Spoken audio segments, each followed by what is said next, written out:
On today's episode of the Peddler Perspective, we're going to go over some upcoming dates and events for the summer.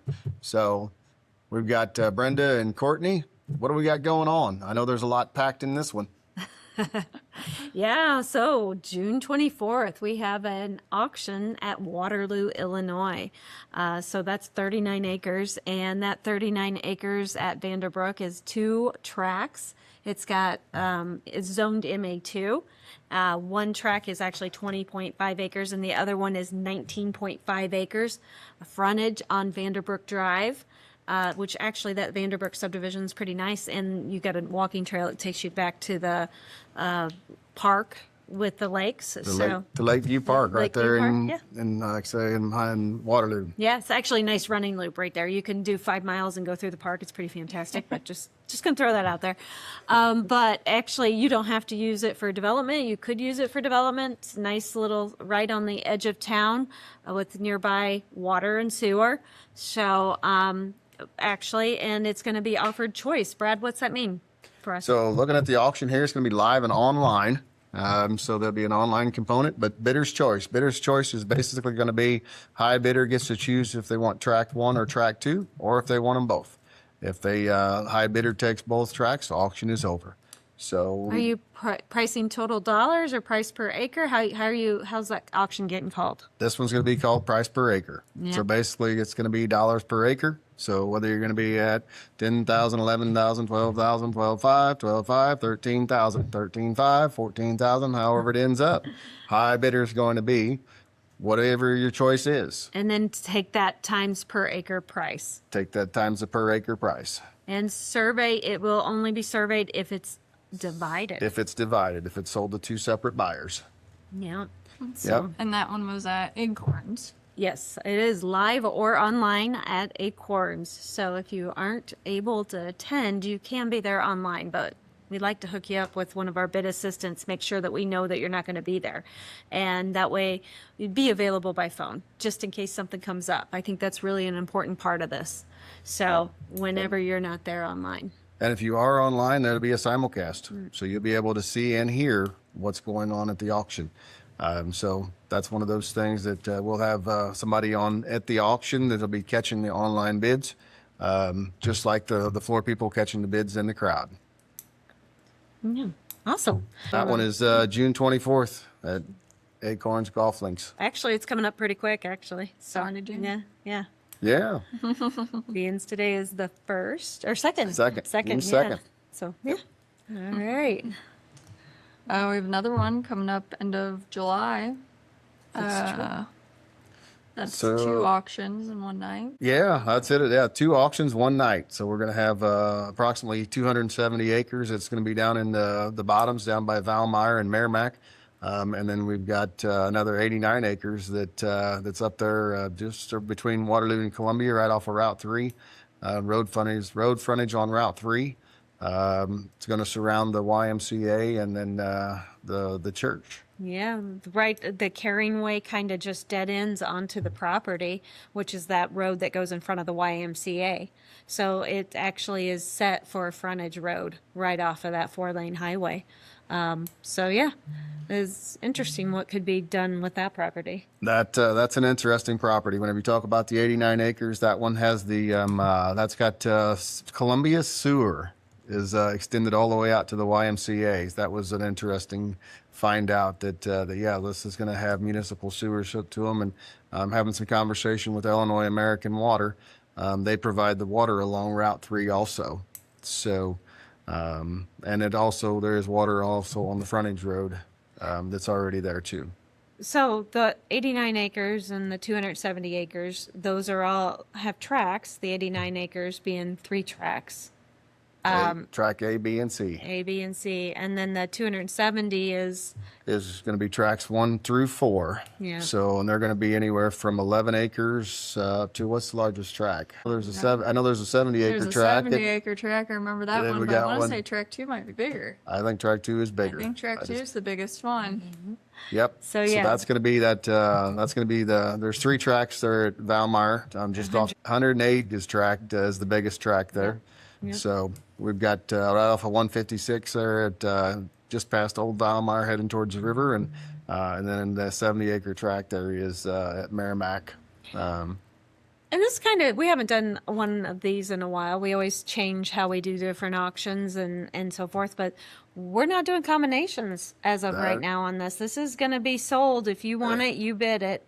As you on this particular auction, we're not going to do combinations. We're going to offer 7 individual tracks, but we're going to come back with a second round so that people can actually figure out where they're at, to understand which track they're going to be at, where the prices are going to be, so that we can understand where you want to be at as far as the auction. But no combinations to complicate this, make it take all day. But it'd be both of those, all 7 of those tracks are going to be offered at the same time at the Monroe County Fairgrounds. That's where they're going to be offered. Yeah. So even in there, those 2 auctions coming up, actually the other things that are coming up, it's fair season. It's fair season. So fair season is coming up quick. Yes, and what that means for us is that we are often at the fairs, buying at the livestock auctions and so forth. Actually, June 16th is Randolph Perry. They'd have that at the Perry County Fair. So the Randolph and Perry County kids gather then, and hopefully the businesses gather to support the children, because these are our young entrepreneurs that are selling their farm animals. Actually, they've already started getting letters, and those letters do get priority for us. They absolutely do. So those kids that go out and show the effort is like I say, we love to help those that are helping themselves. So that's one of those things, one of those parts of life is that as children learn at a young age, if you're helping yourself, people will always be there to help you. So they're at the Pinckneyville at the Perry Randolph County Fair. They're going to be selling goats, sheep, beef projects, rabbits, chickens, and I think they might even have some ducks that they actually sell at that one every once in a while. Don't quote me on that one, but they have that. So, but yeah, so that's one of those things. A lot of the local business come out, but there's, like I say, we can always use more businesses to come out and support the kids. I will say the ducks came from Washington County that we bought one year, and they were quite the fun addition at our house. We actually thought we were going to give them away when we got them home, and then we enjoyed those ducks. We did enjoy the ducks. So we have, like I say, remember what was the goat's name that became a part of the family? Princess. Yeah. Princess came from St. Clair County Fair. Yeah. Yes, used to sit at the campfires with us. So yeah, it's kind of funny. So yeah, actually. it's not they don't always get processed. At that point in time, we had goats, and we were raising goats. Our son, what was this FFA? That was his FFA. His FFA project. So yeah, so that was in addition to the goat herd as far as where that one goes. But Princess was very interesting. So I think the fun part is every year we get to see the different kids come through. You see the starters that are learning to figure out how to handle their steer, and they might be struggling, and they'll know. Then you see them the next year, and they're doing better, and then you see them grow up, and it's like, oh my gosh. And every year we get the same, not every year we get the same kids, but a good proportion of the year, you see the letters get better and their marketing get better for their animal. It's definitely fun to watch these kids change and grow throughout the years. So, yes. So that is one of those things that for us, like, again, for us at here in the Property Peddler is basically, like I said, that's one of the big things is investing into the future. And the big thing is like I said, it's one of those that, and we talk to some of the kids, the ones that we see every year. And like I say, I've made 2 job offers there over the course of time. One said I don't want to work, and the other one said that I'll call you whenever I turn 16. she was so well spoken that I would have thought that she was 16 going on 18. Somehow Miss 17. So she was only 14 or 15. So that's one of those that. But yeah, so but that's that fair coming up there. But again, local businesses out there come out, support the fairs. It's a good time, and it's for a good cause. And actually, don't forget, we have our cabinet painting here in Sparta. Farm Girl Finds from Waterloo, Illinois is actually going to be over here at Sparta, teaching us how to paint cabinets, kitchen cabinets. There isn't a certain practice and art for that to last. So she is, if anybody's interested in rehabbing or fixing up what they have. She is going to come and give a class on how to do that and teach us how to do that. She's bringing a cabinet door for us to all to practice on and learn on. And I think it would be a really good class. It is $65, but I do think that it could be information that could be used again and again. So And that'll be on June 25th. June 25th. Here And at the Property Peddler office. Yeah, need to sign up for that ahead of time. That way she has the right supplies. How many doors to bring? Yeah. Paintbrushes and things to that effect. Yeah. I know that I know that our handyman's hoping to be to get educated and do a good quality job, because I'd say you can save a lot of money by repainting cabinets versus replacing cabinets, and that's this lady there at Farm Girl Finds. She does one heck of a job. So Oh, her store is actually quite fun to go into if you ever get a chance. Now, not always open on weekends, but if you get a chance to go through Waterloo, she has some beautiful furniture, and it's always changing. Whether it be furniture, whether it be pictures, she has local artists that come in and sell their product there, so it's not always that. Plus, she does helping hands there in Waterloo, so she also helps with different things. So she's got quite the store there. It's beautiful, actually, to go in there, and kind of fun to go shopping. My husband's not always thrilled that I'm ready No, to change not al- furniture out. not always thrilled on that one, but Farm Girl Finds on Mill Street in Waterloo is definitely worth the stop. Yeah, for sure. For sure. So, yeah, and then we have a lot of different listings that have come on recently, homes in the country, that type of thing that have come on. So, besides just the auction. So it's always something that's ever changing on our website, on the new things, whether it be commercial, farm ground, homes Yeah. in the country. So that's one of those questions. I mean, Brenda, how do you pick whether it's a listing or an auction? Oh, that's a We'll put you on the spot here. That's good what it is. question, actually. Yeah, so it is important. Not every property makes a good auction. Sometimes, and it's about demand. Sometimes people, we've sat it down and we've talked to people, and they're ready to go to auction on something, but it wouldn't really be a great auction item if there's no demand, if you only have one buyer. Who's the most important person at an auction, right? I was going to say, Brenda's going to tell you it's the backup bidder.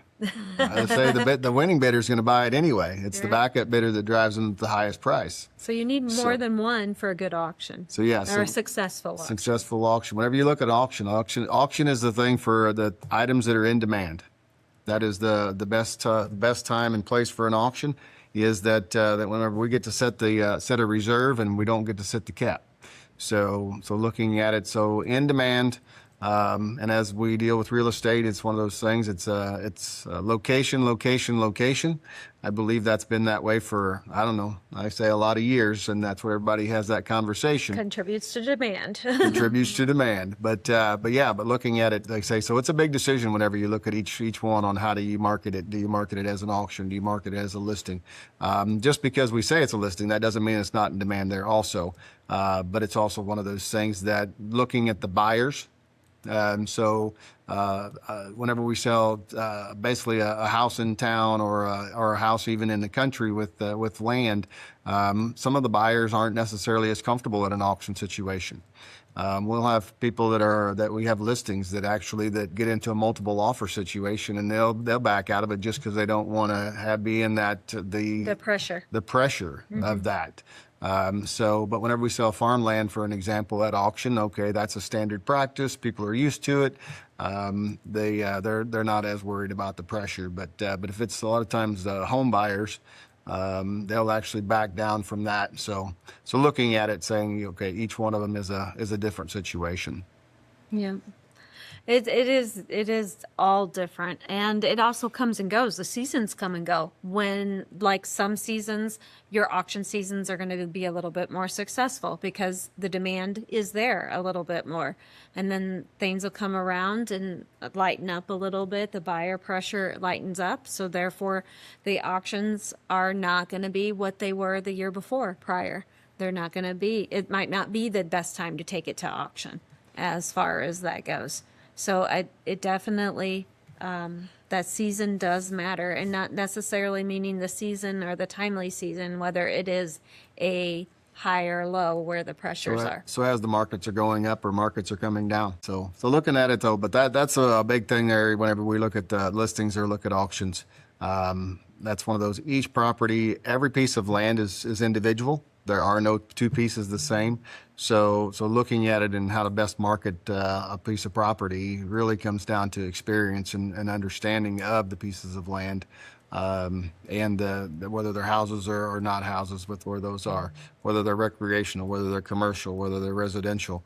Auctions are good fits for all of those in their certain situations. So, and as looking at it, having the opportunity to look at everyone individually and say, okay, this is your better way or that's your better way, is a huge competitive advantage. Mm-hmm. So I know you watch the auctions and what's going on. What are you seeing lately? Oh gosh, I don't really know.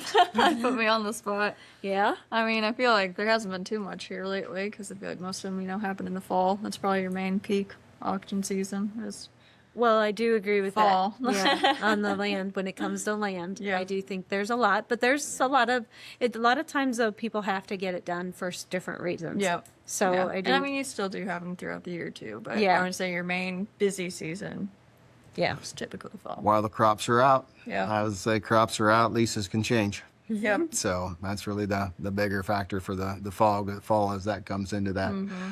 But that's one of those things that people need to be thinking about their fall auctions now. Yeah. With the season change, with the crops changing and going from wheat to first crops.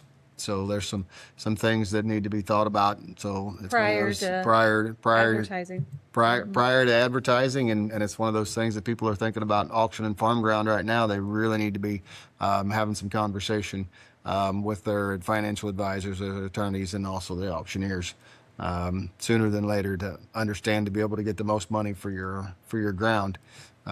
So. Yep, I would agree with that. So you'd mentioned you got some listings coming up, or that have recently hit the market or have came up there that looks like some things that are flowing through. Oh yeah, so we did list over there in Monroe County that home, and 17 acres, kind of was built as a multi-generational home originally, and kind of a funny thing on that one. The funny thing, I knew this was good. The funny thing on that one, that was the first home originally. I sold those people in Monroe County a long time ago. I thought that was so interesting. In fact, the multi-generational home seems to be a thing that's coming up. So they were on my mind, and another agent listed their house. And he had it going for a little bit. Then they circled back with us. And they came back in, and I've changed my name since then. I got married since I sold that house originally, and turns out it was the first house I sold in Monroe County. Got to go and see them and list the house, and so kind of a bummer that I lost touch so long ago with them. But this life gets so crazy busy, but it does. But yeah, so yeah, over 3,100. I think it's like 3,174 square foot under roof with and the 17 acres, but set up with two kitchens, two kind of separate units that could be that again. Yeah, you walked into a foyer, and one side could definitely be a little apartment for somebody, and the other one has the attached garage and could definitely be an apartment for another family. So if grandma wanted to live under roof as the same but still have their space, you can walk through the foyer to get to the other space. So anyway, kind of nice in that aspect, because you can't build two houses on 17 acres in Monroe County. Can't divide it because it's supposed to be 10 acres, 330 feet of road frontage to build that second house. So this is the best way, put two houses under one roof, I would assume. So still the same meter, but still have separate spaces within. Then we have the 14 acres between Redbud and Hecker.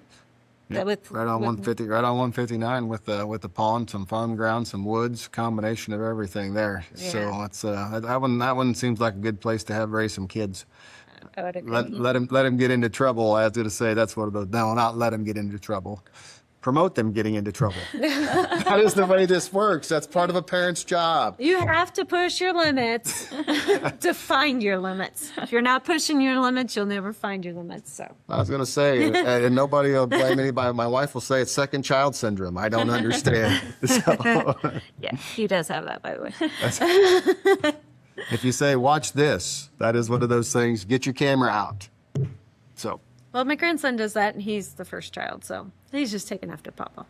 So yeah. now, as far as the other one that I've got, actually, it's kind of interesting. It is a equestrian. The house sold a couple years ago, and then the people who bought it built a beautiful horse barn. So, I mean, it is set up, move-in ready. It was remodeled before the first people bought it, and then they added fencing, horse barn, everything. 20 minutes to St. Louis, and ready to have horse and human on the property when it closes. So that one is coming up actually mid-June here for There you sale. go. So I like the automatic waterers. Like I Yeah. say, whatever you have livestock, automatic waterers are a necessity. So they are a luxury, but they are really nice. As you get older, you get those luxuries in life. So, but yeah, that one's coming up there. yeah. So you looked at it and said that, just a few of those things that we've got coming up hitting the market as far as where those go. Some dates, actually some more dates that we wanted to throw out there. So we got Washington County Fair. That one is July 7th. July the 7th for that 4-H auction on that one. And then we've got the Monroe County Fair that we'll be at is on July 23rd. Third. July 23rd, there at the Monroe County Fair for the 4-H auction. So those are things that we go out there. We like to socialize, to visit with the kids, visit with other businesses, kind of go through and have a good time and enjoy. But the biggest thing is that those local county fairs, there's value to them. So get out and enjoy them. Even whenever you look at the fair food, some of it's really good. You don't have to do the funnel cakes and that kind of fair food, but a lot of the businesses are the ones that are actually out there supporting those. And your Monroe County Fair, for an example, I mean, I know you've got churches for FFA that's there, 4-H that's there, cattlemen's that's there, pork producers that's there. All raising money. That's their big fundraiser for their scholarships and other things. That's really an important community event that everybody gets to, be at. I think it's very important to participate and also to see your community, be a community, get out, visit, put the phone down. I'm sorry, it keeps going on. But talk to each other. I mean, I think that's huge. I really think that's huge. So, but So yeah, so that's one of those things. Just wanted to get together here and throw out some of those dates and some of the events that are coming up. If you would, like I say, share. This is the Peddler Perspective. appreciate it. Yeah, awesome. We'll talk to you soon. Thank you for joining us today on the Peddler Perspective. If today's episode sparked a thought, a smile, or new idea, share it with someone who'd enjoy the ride. Until next time, we'll be here, working the land, serving our clients, and bringing you more stories worth hearing.